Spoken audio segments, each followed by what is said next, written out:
Hello guys, साथ आपका मेरे यूट्यूब के अनदर वीडियो में। और आज हम आए हैं राधा रानी जी के दर्शन करने के लिए, जो कि श्री कृष्ण जी थे, जो कि श्री कंस जी का वध करने के लिए गए थे। तो वो राधा रानी से मिल के गए थे और हम उन्हीं की जगह पे आए हैं। आपको दिखाने वाले हैं कि यहाँ पे कैसा सीन है और कैसे कैसे मंदिर है उनके। तो आइए आपको दिखाते हैं आगे वीडियो में चलते चलते। तो हम आ चुके हैं और राधा रानी के मंदिर के गेट के अंदर, और यहाँ बहुत सारे मंदिर हैं देखने के लिए। और हमारे सामने छोटे छोटे मंदिर दिख रहे होंगे तुमको, मेरे पीछे मंदिर है। पहले हम स्नान करेंगे कुंड में, उसके बाद प्रसाद लेंगे बाहर से फिर दोबारा अंदर आएंगे माता रानी के दर्शन करने के लिए। फिर उसके बाद हम प्रार्थना करेंगे और आपको बताएंगे यहाँ के बारे में।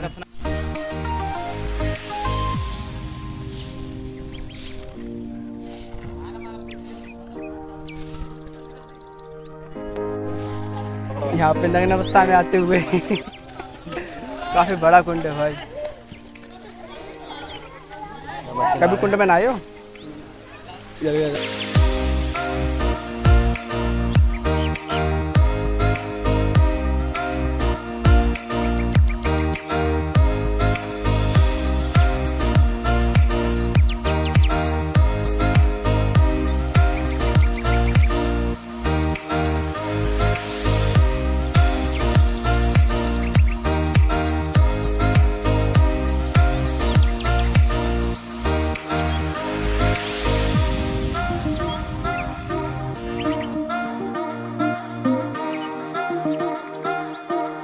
कैसा लग रहा है भाई नहा के? भैया बढ़िया लग रहा है, ठंडा पानी एकदम, अच्छा मौसम है। फुल स्विमिंग पूल को मजा ले रहे हो? हाँ, पूरा फुल मजा ले।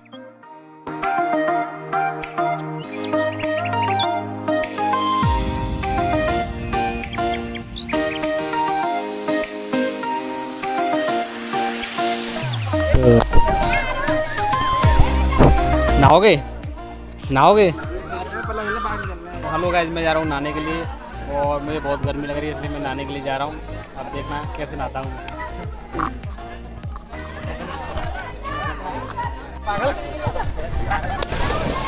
छुरा की तो सही तो दे। तो गुड्डू अट्टा जा रहा है जंप मारने के लिए। मारते हैं बच्चों वाली। अब इसकी हाई जंप देखते हैं कितनी है।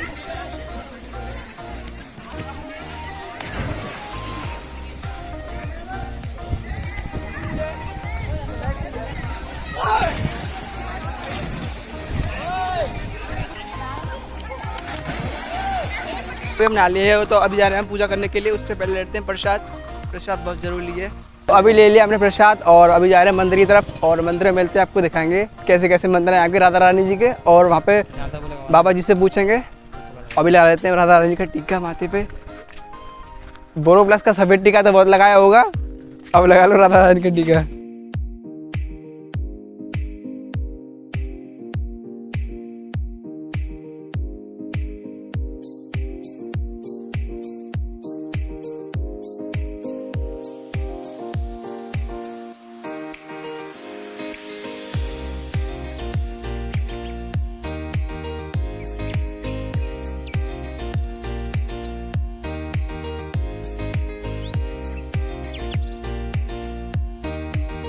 तो हमने प्रसाद ले लिया, टीका भी लगवा लिया। अब जा रहे हैं अंदर की तरफ दर्शन करने के लिए। फाइनली अब हमें टाइम मिला है और धूप हो रही है बहुत। अब जा रहा हूँ नहाने के बाद में सीधा मंदिर। प्रसाद भी ले लिया, टीका भी। तो हेलो गाइस, तो राधा रानी पे आ चुके हैं हम। और राधा रानी पे क्या क्या हुआ था राधा रानी के साथ में, तो ये बाबा के मुँह से हम सुनना चाहेंगे। तो आपको बताना चाहेंगे कि क्या क्या हुआ था। तो बाबा, तो क्या हुआ था यहाँ पे ऐसा? यहाँ भगवान कृष्ण ने जब यहाँ जन्म लिया मथुरा में, तो उन्होंने रास लीला तो रोजाना की, पर महारास एक दिन किया, वो भी शरद पूर्णिमा के दिन, बंसीवट यमुना के किनारे। उसमें कोई प्रश्न नहीं जा सकता था। उसमें सभी ब्रज की गोपी और सभी देवताओं की घरवाली आमंत्रित की गई। तो शंकर भगवान ने देखा कि पार्वती जी 16 श्रृंगार कर रही हैं, वहाँ जाने की तैयारी कर रही महाराष्ट्र में। तो उन्होंने पूछा है पार्वती जी को शंकर भगवान ने कि आज आप कहाँ के लिए तैयारी कर रही हो? उन्होंने कहा कि महाराज आज हम महाराष्ट्र देखने जाएंगे। शंकर भगवान बोले कि महाराष्ट्र देखेगा तो नहीं चलूँगा। तो पार्वती जी ने मना किया है उनसे कि आप मत जाओ, आपको अंदर प्रवेश नहीं मिलेगा। तो भी वो नहीं माने और पार्वती जी के साथ साथ चल दिए। जैसे ही वो गेट पर पहुंचे हैं तो वहाँ ललिता और विशाखा दोनों सखी खड़ी हैं। उन्होंने पार्वती जी को अंदर जाने दिया है, शंकर भगवान को रोक दिया है। जैसे ही शंकर भगवान को रोका तो उन्होंने वहाँ हल्ला मचाना शुरू किया कि भाई मैं तो बहुत दूर से आया हूँ, मैं तो महाराज जरूर देखूंगा और मुझे क्यों रोक रहे हो। उन्होंने कहा कि महाराज इसमें हम गोपी बन करके ही जा सकते हो, आप वैसे नहीं जा सकते हो। तो उन्होंने कहा कि भैया हमें तो तुम गोपी बना दो पर हम महाराज जरूर देखेंगे। तो उन दोनों सखियों ने कह दिया कि महाराज हमारे बस की बात ना है कि हम तुम्हें गोपी को रूप धारण करवा दें, पर यहाँ एक यमुना जी हैं, वो भगवान कृष्ण की पटरानी है, उनसे आप निवेदन करो, वो आपको 16 श्रृंगार दे सकती हैं। जैसे ही शंकर जी ने यमुना जी को पुकारो, यमुना जी आई हैं। यमुना जी ने आकर के 16 श्रृंगार दे करके भगवान शंकर जी को गोपी को रूप धारण करवा दिया। जैसे ही वो गोपी बने तो अंदर गए। वहाँ कृष्ण भगवान ने देखो, कह रहे ये तो भोले बाबा गोपी बन के मेरे महाराज में आए, अब यहाँ को सम्मान कैसे करूँ, मान कैसे करूँ। अब इससे कहता हूँ कि आओ शंकर जी, तो मेरी मर्यादा खत्म होगी। तो उन्होंने राधा रानी को छोड़ करके शंकर भगवान से जा करके कहा है कि आओ गोपेश्वरी, आओ गोपेश्वरी कह के संबोधित किया है और उनको कंधे पर हाथ रख करके और उनको अपने आसन पर ले आए और अपने सीधे हाथ पर उनको स्थान दे दिया है। इधर बाएं में बैठी हैं राधा रानी और सीधे हाथ पर बैठी हैं बैठे हैं शंकर जी। तो राधा रानी भ्रमित हो गए कि गोपियों में तो सबसे बड़ी गोपी मैं हूँ और ये गोपेश्वरी कहाँ से आ गई। इन्होंने मुझे आज तक नहीं बताया कि तुमसे भी बड़ी कोई और गोपेश्वरी है, और जो स्थान इसको मिला है वो स्थान मुझे कभी नहीं मिला। तो वो इसी बात पर वो नाराज होकर के इस स्थान पर बैठी हैं। अच्छा, तो बताते हैं इस तालाब में तो वहाँ मतलब जैसे ही वो यहाँ नाराज होकर के आई हैं तो भगवान वहाँ महाराज बंद है। अच्छा, क्योंकि राधा रानी की शक्ति से कार्य हुआ करता था। जब राधा रानी यहाँ रूट करके आ गई तो फिर उनका वहाँ महाराज बंद हो गया। भगवान ने स्वयं अपनी योग माया से देखो कि राधा रानी मान कर भी कहाँ बैठ गई। तो इस तालाब के बारे में क्या मतलब, इसे इसकी क्या कहानी है तालाब?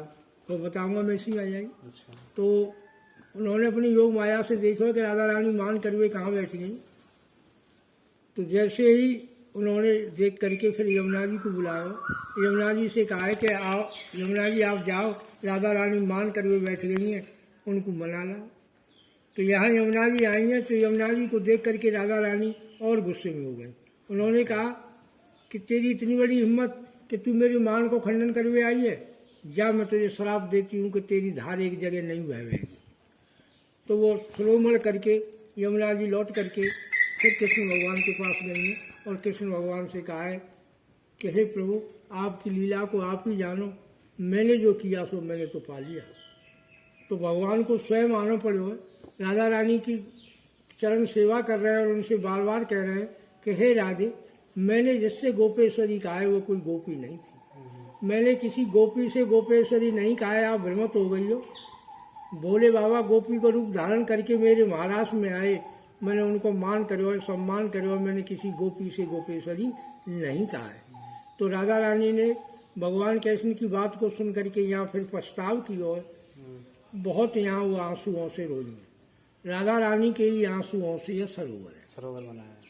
राधा रानी यहाँ मान करके बैठी हैं, स्वयं भगवान ने मान की और राधा रानी के आंसुओं से सरोवर है, इसीलिए इस जगह को बोलते हैं राधा रानी मान सरोवर। तो हेलो गाइस, तो देखा आपने, तो जो जितना अभी कुंड दिखाया था तो वो राधा रानी यहाँ पर रोई थी, तो इतना उन्होंने बताते हैं कि उनके आंसू थे जो इस तालाब में तब्दील हो गए। तो बहुत ही महिमा है इस जगह की। अगर आप भी आना चाहते हो तो यहाँ घूमने आ सकते हो। ये मथुरा से 10-12 किलोमीटर के एरिया में पड़ता है और बहुत ही अच्छी जगह घूमने के लिए, आप भी बहुत ही अच्छा लगेगा। तो हेलो गाइस, हम आ चुके हैं दर्शन करके, और दर्शन करके हमें बहुत ही अच्छा लगा और हम जा रहे हैं अपने घर की तरफ। यहाँ के बारे में कुछ और भी चीज़ मिली और भी अगर कोई जानकारी